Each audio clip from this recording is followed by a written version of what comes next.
మా ఛానల్ని ఇంతవరకు సబ్స్క్రైబ్ చేయకపోతే వెంటనే సబ్స్క్రైబ్ చేయండి. లేటెస్ట్ అప్డేట్స్ కోసం బెల్ ఐకాన్ని క్లిక్ చేయండి. పిల్లలు, ఈ వీడియోలో మనం మధుపర్కాలు అనే ఉపవాచకం పాఠం నేర్చుకుందాం. ఈ పాఠం ప్రక్రియ కథ, ఇతివృత్తం సంస్కృతి మానవ సంబంధాలు. రచయిత రావూరు వెంకట సత్యనారాయణరావు. ఇప్పుడు మనం ఈ పాఠం చదువుదాం. పుట్టన్నది 2 నిట్టాళ్ల పాక. అవి నెత్తిమీద నీడ కోసం వేసుకున్న నిట్టాళ్ళు. అసలా ఇంటికి నిట్టాళ్ళు ఆ దంపతులే. పుట్టన్న సీతమ్మ ఒక్కటే ఎత్తు. భౌతికంగానే కాదు, ఆత్మలో కూడా సమానమైన ఎత్తులోనే ఉంటారు. ఒకటిగా ఉన్న ఆత్మను 2 చేసి రెండింటికి 2 శరీరాలు కల్పించి భూలోకంలో కొన్నాళ్ళు ఆడుకురండని ఆ విధాత పంపాడా అనిపిస్తుంది వారిని చూస్తే. పుట్టన్న వృత్తి బట్టల నేత. రోజుకు ఏ 4 గంటలో తప్ప చేతిలో కండెను పడుగులో నుంచి అటూ ఇటూ గిరాట వేస్తూ వస్త్రం నేస్తూనే ఉంటాడు. సీతమ్మ రాట్నం దగ్గర నుంచి లేవదు. వడివడిగా చిలపలు తోడడం, కండెలు చుట్టడం, పడుగు వేసినప్పుడు భర్తతో పాటు గంజి పెట్టడం, కుంచె తీయడం ఆమె విధులు. ఏ సమయంలో కూడా వారు కాయ కష్టం చేస్తున్నాం అనే భావాన్ని బయట పెట్టేవారు కాదు. అదో యజ్ఞంగానే చూసుకునేవారు. ఒక్క కండె చుడితే సీతమ్మ కళ్ళు పువ్వులయ్యేవి. ఒక జానెడు నేస్తే పుట్టన్న పెదవుల మీద పొట్ల పువ్వులు పూచేవి. వారి పాకకెదురుగా ఒక గానుగు చెట్టు ఉంది. దాని క్రింద వారికున్న ఆవు కట్టివేసి ఉండేది. వెలసిపోయిన కాషాయవర్ణం, ఒక్క వ్రేలెడు ఎడం దాకా వచ్చి కలుసుకున్న గిన్నె కొమ్ములు, పరోపకార బుద్ధితో బరువై క్రిందకు దిగిన పొదుగు, ఆ ఎర్ర ఆవుతో తెల్లటి కోడెదూడ, తల్లికి అందనంత దూరంలో కట్టివేసి ఉండే ఆ దూడ వంక అప్పుడప్పుడు చూచి అంబా అంటూ ఉంటుందా గోమాత. తక్కిన సమయంలో మోర పైకెత్తి చూరు వంక చూస్తుంది. ఆ గోమాతగా చిన్ని లేగ ఒక్కటే కాదు, ఆ పల్లెలో చాలామంది పెంపుడు పిల్లలున్నారు. వారందరి వద్ద నుంచి ప్రతి ఉదయం సాయంత్రం పాల కోసం కొమ్ము చెంబులు వస్తాయి. పుట్టన్న పాలు పితికి వాటిని నింపి తను వట్టి చెంబుతో ఇంట్లోకి వెడతాడు. ఆ వెళ్ళేటప్పుడు చూస్తే అతని ముఖంలో వెన్నెల రేఖలు కనిపిస్తాయి. పసిపాపల కోసం తన గోవు పాలు వినియోగపడ్డాయనే సంతృప్తే ఆ వెలుతురుకు కారణం. పుట్టన్న వంశస్థుల ఆ ఊరిలో చాలా కాలం నుంచి ఉంటున్నారు. తరతరాలుగా వచ్చే బాంధవ్య ముద్ర చెరిగిపోకుండా కాపాడుకోవడం అతని ముఖ్య ఆశయం. ఏ ఇంట్లో పెళ్లి జరిగినా అతడు స్వయంగా నేసి మధుపర్కాలు పంపాలి. ఏటా జరిగే పెళ్లిళ్ల సమయంలో అతడు రాత్రింబగళ్ళు మగ్గం వద్దనే ఉంటాడు. సీతమ్మ రాట్నం మీద నుంచి చెయ్యి తీసినట్లే కనిపించదు. మధుపర్కాలకు వారేమీ పైకం తీసుకోరు. వాటితో నూతన వధూవరులు పీటల మీద కూర్చోవడం, తలంబ్రాలు పోసుకోవడం చూడడం, వారి కళ్ళ నుంచి ఆనంద బాష్పాలు కురియడం అదో మామూలు. పుణ్యం ధర్మం జీవితానికి పెట్టని కోటలుగా భావిస్తూ జీవిస్తున్న పుట్టన్నకు ధనం మీద ఆశ లేదు. 3 పూటల కడుపును గంజితో నింపడం ఒక్కటే అతని ఆశయం. సీతమ్మ కూడా అంతకు మించి ఏమీ కోరదు. కాకపోతే గోవుకు మేత ఒకటి కావాలి. కానీ కొమ్ము చెంబులతో పాలకు వచ్చేవారంతా చిట్టు, తవుడు, తెలగపిండి చెక్కలు కానుకలుగా తెస్తూనే ఉంటారు. ఊరి ఆసామి కుప్ప నూర్పిళ్ల కాలంలో అడక్కుండానే వరిగడ్డి తెచ్చి అతని దొడ్లో వామి పెట్టిపోతారు. జనపకట్టలు తెచ్చి ఇంటిమీద ఎండేసిపోతారు. పుట్టన్న వద్దని బ్రతిమాలినా వినరు. నీ గోవు కామధేనువు పుట్టన్నా అని వారు నవ్వుకొని వెళ్ళిపోతారు. అయినా ఏటేటా అతడు లగ్నాలకు అందించే మధుపర్కాలతో సంపాదన అంతా హరించిపోయింది. అప్పు అడగడమంటే అతనికెంతో అభిమానం. అప్పంటేనే మాత్రం ఒప్పుకుంటానా? గూట్లో పిట్టల్లాగా కూర్చునే వాళ్లను గెడ్డలు పెట్టి కొట్టడం నే మాత్రం చూడగలనా అంటుందామె. ఇట్లాంటి పరిస్థితిలో ఊరి పెద్ద కాపు పాపయ్య గారింట్లో పెళ్లి వచ్చింది. అసలు శ్రావణ మాసంలో ఆ గ్రామంలో పెళ్లిళ్లు చెయ్యరు. పాపయ్య గారి తల్లికి చూపు పోతుందన్న భయంతో పెళ్లి తలపెట్టారు. మసగ్గానైనా మనవరాలి పెళ్లి చూడనియ్యవుట్రా నాయనా అన్న తల్లి మాటలకు జాలిపడి ఆయన ఆ నెలలోనే లగ్నం పెట్టించాడు. అదైనా 5 రోజుల వ్యవధిలో పెట్టారు. సీతమ్మ నూతికి పోయి వస్తుంటే పాపయ్య కనబడి, అప్పా, అమ్మాయి పెళ్లికి లగ్నం పెట్టాం, వచ్చే శనివారం బావతో చెప్పు అన్నాడు. అలాగే అన్నయ్యా, మంచి మాట చెవినేశావు. మంచినీళ్ల బిందె ఇంట్లో దించి వచ్చి వదినతో మాట్లాడతా అంటూ వెళ్ళింది. మాట విన్నప్పుడు సీతమ్మ ముఖంలో చిరునవ్వు తొంగి చూచింది గాని 4 అడుగులు వేయగానే ఆ నవ్వు అంతరించిపోయింది. వడివడిగా వెళ్ళి బిందె దించింది. భర్తతో ఈ వార్త చెప్పింది. అతడు వినగానే నవ్వాడు. కాని ఆ నవ్వు కూడా గాలిలో వెలిగించిన దీపంలాగా గప్పున ఆరిపోయింది. కాయ కష్టమైతే చేస్తాం, నూలెలా వస్తుంది అని అతడు విచారపడ్డాడు. పోనీ ఈ ఒక్క మాటుకి అని ఊరుకుంది సీతమ్మ. ఒక్క మాటుకి ఆచారం ఆపివేద్దామంటావా? ఆచారం నేనాపలేను. పుట్టన్న పట్టరాని కోపంతో ఆచారం ఆపమనలేదు. మరేమిటి నువ్వన్నది? పోనీ అప్పు? నాకు చెప్పకా మాట. 1 రూపాయి అప్పు చేస్తా, ఇచ్చినవాడికి ఎక్కడలేని చనువు వస్తుంది. కాసేపైనా చక్కగా పడుతోంది నిద్ర, అది కూడా పోతుంది. అందాక దేనికి? అప్పు మాట జ్ఞాపకం వస్తే మగ్గంలో కూర్చుని ఇటు కండె అటు, అటు కండె ఇటూ విసిరే స్థిమితం ఉంటుందా? అప్పు మాత్రం చెయ్యను అన్నాడతడు ఉత్తరీయం కొంగుతో ఒళ్ళు ఒత్తుకుంటూ. తానా మాట ఎత్తడం తప్పని సీతమ్మ లోలోపల బాధపడుతూ అవును, చెయ్యొద్దు అంది. వారిద్దరూ చాలాసేపు మౌనంగా కూర్చున్నారు. అప్పుడు పుట్టన్న ముఖం అరచేతుల్లో దాచుకొని అన్నాడు, పోనీ ఆవును. సీతమ్మ ఆవునా అన్నది. మళ్ళీ ఇద్దరి మధ్య నిశ్శబ్దం వచ్చి నిలిచింది. గుండెల్లో చెప్పరాని దడదడ పుట్టింది. ఏం చేస్తాం? తరతరాలా వచ్చే ఆచారాన్ని పోగొట్టుకోవడం కన్నా గోవును వదులుకోవడం మంచిది కదూ. ఈ లగ్నానికి వస్త్రాలందిస్తే చాలు. అంతగా అయితే మళ్ళీ పెళ్ళిళ్ల కాలం వచ్చేసరికి ఊళ్ళో నుంచి లేచిపోదాం. పొరుగురికి ఆచారాలు వెంట రావుగా అన్నాడతడు. కాని ఆవును అమ్మితే పాలకు వచ్చేవాళ్లంతా ఏమైపోతారు అన్నదామె. ఏం చేస్తాం? పోనీ ఒక పని చేద్దాం. ఆవును ఊళ్ళోనే అమ్ముదాం. పిల్ల పాలవాళ్లంతా అక్కడికే పోయి తెచ్చుకుంటారు అన్నాడు. వాళ్లకంత బుద్ధి పుట్టద్దు అంది సీతమ్మ. అంతకంటే మనం ఆలోచించలేమో. ఆవును ఈ పూటే బేరం పెడతా. చద్దన్నం తిని బస్తీకి వెళ్ళి నూలు తెస్తా అన్నాడు పుట్టన్న. సీతమ్మ సరే అంది. పుట్టన్న కళ్ళనీళ్లు ఉత్తరీయంతో గట్టిగా తుడుచుకుని కొప్పులాగా ఉన్న జుట్టుముడిని ఒక్కసారి విప్పి దులిపి మళ్లీ ముడివేసుకుని బయలుదేరాడు. అప్పుడే సందె వెలుగులు దూసుకువస్తున్నాయి. గానుగు చెట్టు చిటారు కొమ్మకు అతికించినట్లుగా నెలవంక కనిపిస్తున్నాడు. పుట్టన్న వాకిట్లోకి రాగానే ఆవు అంబా అని అరిచింది. పుట్టన్నకు పట్టరాని దుఃఖం వచ్చింది. వెళ్ళి దాని మెడ కౌగిలించుకున్నాడు. నా మీద కోపం వచ్చిందా? అమ్ముతున్నానని బాధపడుతున్నావా? ఏం చెయ్యను. ఆచారం కోసం అమ్ముకోవలసి వచ్చింది. నువ్వెక్కడున్నా ప్రతిరోజూ వచ్చి చూస్తా. నిన్ను దైవంలాగా కొలుస్తున్నా.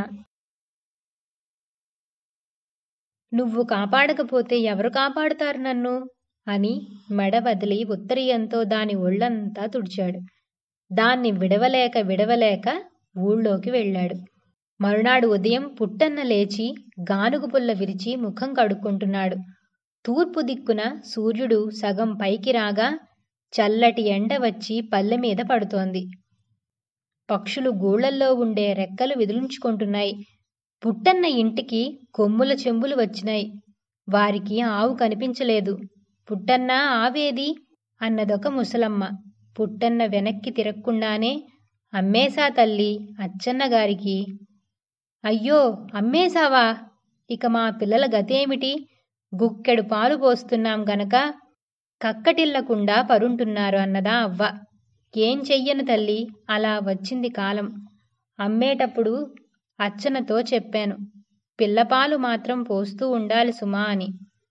వచ్చిన వారంతా దీనంగా నిలబడ్డారు. పిల్ల పాల కోసం వచ్చిన వారిలో ఆ ఊరి పూజారి కూడా ఉన్నాడు. ఆయన ముందుకు వచ్చి ఇలా అన్నాడు, నువ్వు ఋషిలాంటి వాడవు గనుక పసిపిల్లల కోసం త్యాగం చేశావు. నువ్వు చేసే దానం వల్ల ఎందరు పిల్లలు కడుపులు నిండి కమ్మటి నిద్రపోతున్నారు, ఎందరు తల్లుల చూపులు చల్లగా ఉంటున్నాయి. ఏం చెయ్యను బాబూ, నే బతకడం కోసం అయితే ఆవుని అమ్మేవాణ్ణి కాను, పరువు బతికించుకోవడం కోసం అమ్మాల్సి వచ్చింది అన్నాడు పుట్టన్న. అది మా దురదృష్టం అన్నాడు పురోహితుడు. ఇంతలో సీతమ్మ బయటికి వచ్చి, కుడితికుండ, ఇదిగో నిన్నే ఈ కుడితి అచ్చన్నగారింటి దగ్గర ఇచ్చొస్తా. ఇదిగో నిన్నే ఈ కుడితి అచ్చన్నగారింటి దగ్గర ఇచ్చొస్తా అంది. ఇచ్చిరా, ఈ పూటతో ఈ కుడితితో మనకు ఆవుకు ఉన్న రుణం తీరిపోతుంది అన్నాడు వెనక్కి తిరక్కుండానే. సీతమ్మ కన్నీరు చీర కొంగుతో తుడుచుకుంటూ వెళ్ళిపోయింది. పాలకు వచ్చిన వారు కూడా ఒక్కొక్కరే వెళ్ళిపోయారు. మరి కొంచెం సేపటికి పుట్టన్న వెనక్కి తిరిగి చూచాడు. సిరి తొలగిపోయిన తరువాత మిగిలిన నిరుపయోగ జీవిలాగా కనిపిస్తోంది కట్టుకొయ్య. పుట్టన్న మనస్సు బావురుమన్నది. దాన్ని పీకి దూరంగా గిరాటు వేద్దామనుకుని గుంజి చూశాడు. అది రాలేదు. కాళ్ళీడ్చుకుంటూ ఇంట్లోకి వెళ్ళాడు. ఆ రోజే బయలుదేరి బస్తీకి వెళ్ళాడు. నూలు తెచ్చాడు. ఆ 4 రోజులు అతడు మగ్గం గోతిలో నుంచి లేవలేదు. సీతమ్మ రాట్నం వదలలేదు. 4 రోజులు గడిచాయి. తెల్లారే లగ్నం. ఆ సందెవేళ ఆముదం దీపాలు అటూ ఇటూ పెట్టి నేతనేస్తున్నాడు పుట్టన్న. ఇంతట్లోనే చెరువు గట్టున మేళాలు మ్రోగినాయి. పెళ్లివారు దిగారు అంది సీతమ్మ. ఇంకొక్క ఘడియలో నేత పూర్తి అవుతుంది అన్నాడు పుట్టన్న. మరి కాసేపటికి పల్లకి, దాని వెంట బళ్ళు ఆ వీధిలోనే వచ్చాయి. సీతమ్మ చూడడానికి బయటికి వెళ్ళింది. ఇలా ఈ బుడ్ల వెలుతుర్లో పెళ్లి కొడుకును చూచింది. వెంట 20 బళ్ళున్నాయి. అన్నీ వాళ్ళ ఇల్లు దాటిపోయేదాకా నిలబడి చూచి ఇంట్లోకి వచ్చింది సీతమ్మ. పెళ్లికొడుకు కళ్ళు, ముఖం బాగానే ఉన్నాయి. 25 ఏళ్లుంటాయి. అయినా పర్వాలేదు, ఈడుగానే ఉంటాడు. పార్వతి మాత్రం ఒడ్డూ పొడుగు లేదు అంది. ఎవరికెలాంటి మొగుణ్ణు తేవాలో ఆ దేవుడికి తెలియదేమిటే అన్నాడు పుట్టన్న. ఇంకొక గంట సేపటికి మధుపర్కాలు తీసుకెళ్లడం కోసం మేళాలతో పెళ్లివారు వచ్చారు. సీతమ్మ మధుపర్కాలు మడతపెట్టి ఇంట్లో ఉన్న దేవుడి పటం దగ్గర పెట్టి నమస్కరించి తెచ్చింది. ఒక ముత్తైదువ ఆమె నుదుట కుంకం పెట్టి పళ్ళు, తాంబూలం ఇచ్చింది. పక్కనున్న మగాయన, పుట్టన్న, తెల్లారి జానుడు పొద్దెక్కే లగ్నం, నువ్వు పెందరాళే లేచి రావాలి అన్నాడు. పుట్టన్న ముసిముసి నవ్వులు నవ్వుతూ, కాలు కడిగి కన్యాదానం చేస్తుంటే దేవతలు తొంగి చూస్తారట, నరుడు రాకుండా ఉంటాడా అన్నాడు. వచ్చిన మంగళ వాయిద్యాలతో మధుపర్కాలు తీసుకుని వెళ్ళిపోయారు. పుట్టన్న దంపతుల మనస్సులు మల్లెపందిరిగా మారిపోయాయి. తెల్లవారింది. పాపయ్య గారింట్లో పెళ్లి వైభవంగా జరుగుతోంది. 1/2 ఎకరం పందిరి వేసినా జనం పట్టక కిటకిటలాడిపోతున్నారు. ఒక పందిరి గుంజున ఆనుకొని సీతమ్మ నిలబడింది. ఆవిడకు కొంచెం పక్కగా పుట్టన్న ఉన్నాడు. నూతన దంపతులు తలంబ్రాలు పోసుకుంటున్నారు. సన్నాయి పాట సాగిపోతోంది. సంతోషతరంగాలుగా పిల్ల తల్లిదండ్రులు ఒకరినొకరు ఎరగనంత కొత్తగా చూచుకుంటున్నారెందుకో. పుట్టన్న తన ధర్మం నెరవేర్చుకొన్నానన్న ఆనందంలో మునిగిపోయాడు. లగ్నం అయింది. అందరూ భోజనాలకు పదండి అన్న కేకలు 4 వైపుల నుంచి వినిపించాయి.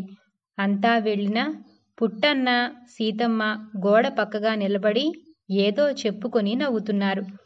పాపయ్య చూశాడు వారిని. ఏమక్క, నువ్విక్కడే ఉన్నావు? బావయ్య అలిగాడా? కలిగిందేదో పెడతాం, అంత అలిగితే ఎలా బావా అన్నాడు. అలిగిన వాళ్లకిక్కడ అత్తెసరు వెయ్యలేదని చెబుతున్నా అని సీతమ్మ నవ్వింది.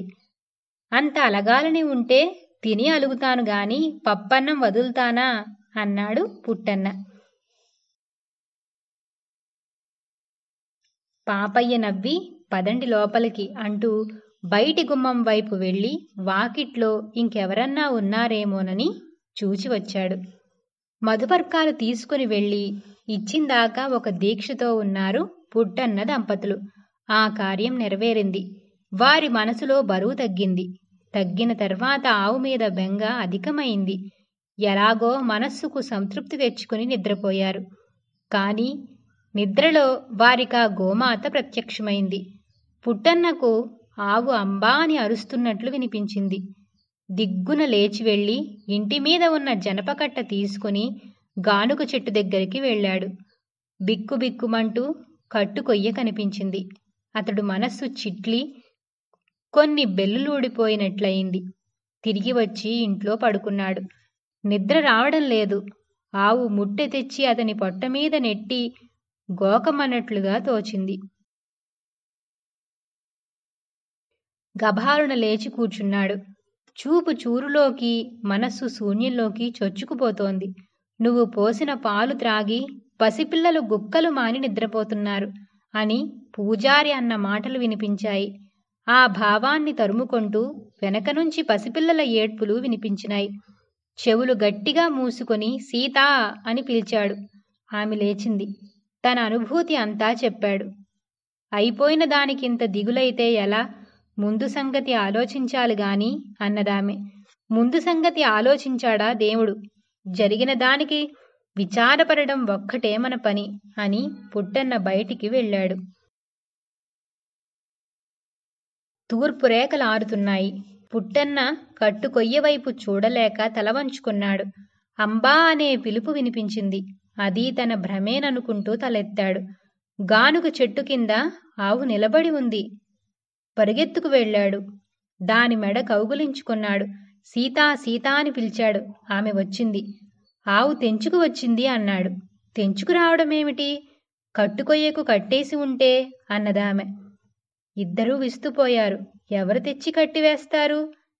తెంచుకొని వీధి వెంట పోతుంటే ఎవరైనా తెచ్చి కట్టేసి ఉంటారు. వాళ్లకు మనం అమ్మివేశామని తెలియదుగా ఉన్ను అంటూ పుట్టన్న ఉత్తరీయంతో కొమ్ములు తుడుస్తున్నాడు. ఒక కొమ్ము తుడుస్తుంటే త్యాగం నువ్వు నేర్పిందే అన్నట్లు, రెండోది తుడుస్తుంటే నీ పవిత్రత మాకెలా వస్తుంది అన్నట్లు ఉంది. పాలవేళ అయింది. తోలుకుపోయి అచ్చన్న ఎంట వదిలి వద్దాం అన్నాడు భర్త. ఒక్క జనపకట్ట తిన్న తర్వాత తోలుకుపోదాం అన్నది భార్య. అక్కడికే పట్టుకుపోయి వేద్దాం, పిల్లపాలవాళ్లు వచ్చి నిలబడతారేమో అంటూ అతడు తాడు విప్పాడు. అతడు తాడు పుచ్చుకొని ముందుకు నడవబోతాడు. గోవు కదలలేదు. తప్పదు తల్లి, అతనికి అప్పగించి రావాలి అన్నాడు పుట్టన్న. ఆ మాట ఆలకించినట్లుగానే అడుగులు వేసింది ఆవు. సీతమ్మ జనపకట్ట చంకను పెట్టుకొని వెంట నడుస్తోంది.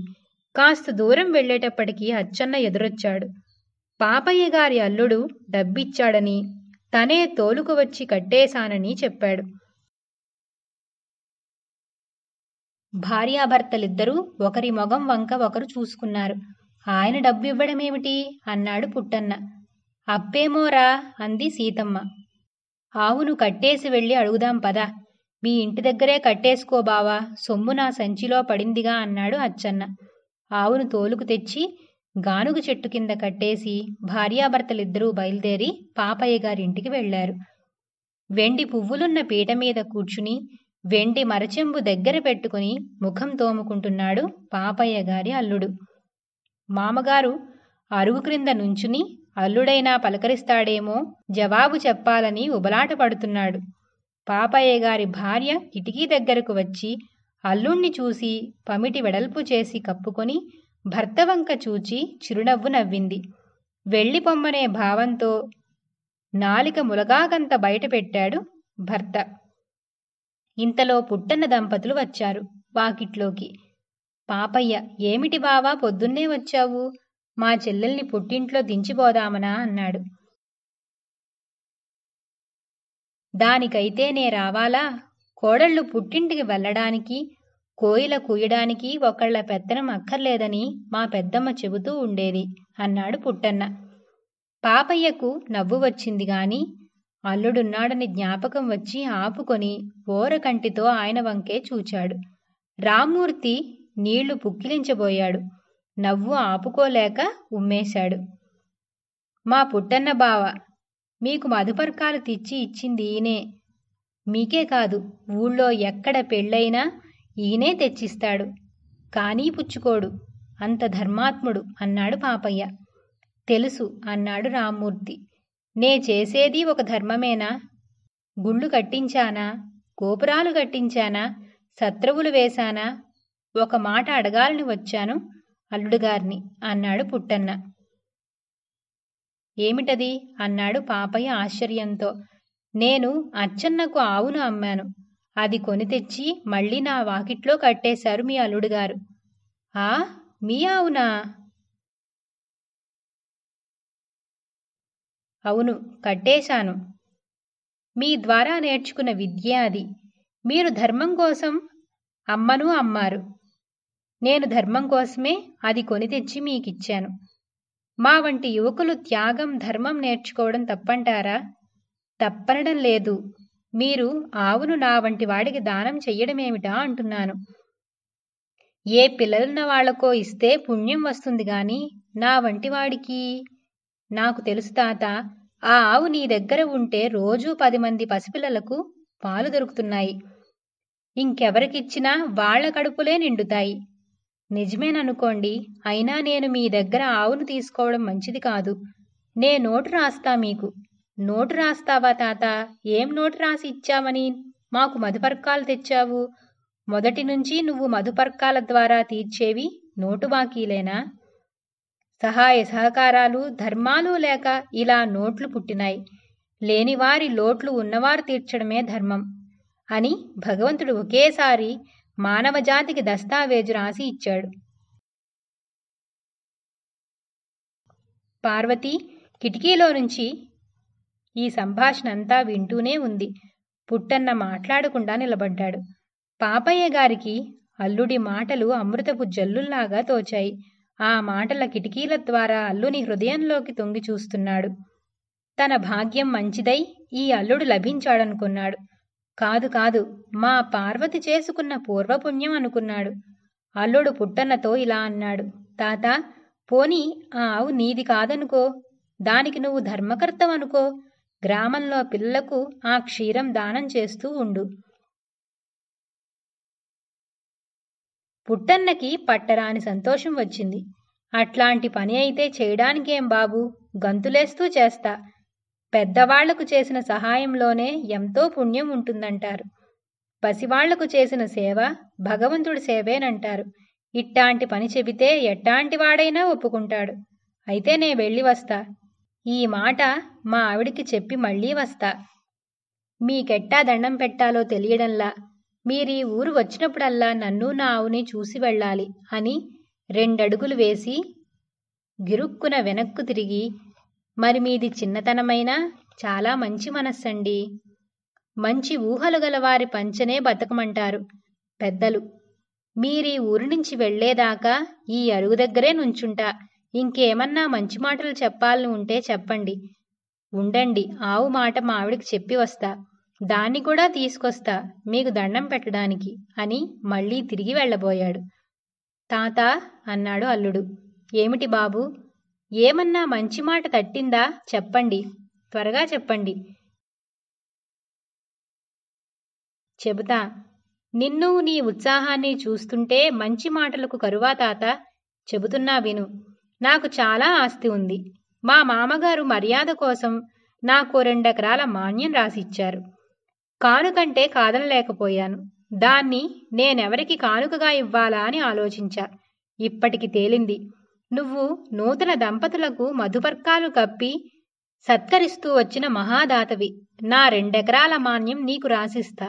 దానికి మధుపర్కాల మాన్యం అని పేరు పెడతా. ఆ ఫల సాయంతో నువ్వు మధుపర్కాలు నేసి మామూలుగా నూతన దంపతులకు కానుకలిస్తూ ఉండు. ఏం తాత? మాన్యమా? మధుపర్కాల మాన్యమా? మరి అది పుచ్చుకుంటే నా సేవేం ఉంటుందందులో? వద్దులేండి, వద్దు అని పుట్టన్న కేకలు పెట్టాడు. అలా అనకు తాత. ఫలసాయం ఎంత వచ్చినా అది నూలుకి సరిపోతుంది. కానీ మధుపర్కాలు తయారు కావాలంటే నీ సేవ ఎంతో కావాలి. అంతేకాదు తాత, ఆ పడుగు పేకల్లో నీ పవిత్రాత్మ కూడా ప్రతిబింబిస్తుంది. ఉత్తమమైన నేత పరిశ్రమను ఆరాధించడమే కాకుండా వాటిని దానం చేసే నీ ఆత్మ ఎంత గొప్పది తాత. నీ వంటి వారిలోనే జాతీయ జీవనం తన ప్రాచీన రూపాన్ని ఇప్పటికీ కాపాడుకుంటోంది. గ్రామ జీవనానికి వెన్నెల స్తంభాల వంటి ఈ పరిశ్రమల్ని పోషించేవారి కంటే దేశభక్తులు, త్యాగమూర్తులు వేరెవరున్నారు తాత? గ్రామం ఒక పాలవెల్లి, దానిలో పువ్వులు మీ వంటివారు. తాత, ఈ పూటే దస్తావేజు రాయిస్తాను. పుట్టన్నకు సంతోషంతో గొంతు పూడిపోయి ఎంతో నత్తి వచ్చింది. ఏం చెప్పాలో తోచక గిరగిర తిరుగుతున్నాడు. చివరకు, సరే బాబూ, ఇది కూడా మా ఆవిడితో చెప్పొస్తా. ఏదైనా మంచి మాట విన్నప్పుడు ఒక్కడే ఆలోచించలేను. వెంటనే దాంతో చెప్పాలి. చెప్పి మళ్ళీ వస్తా అంటూ పరిగెత్తాడు. పిల్లలు విన్నారుగా, ఇది మధుపర్కాల పాఠం.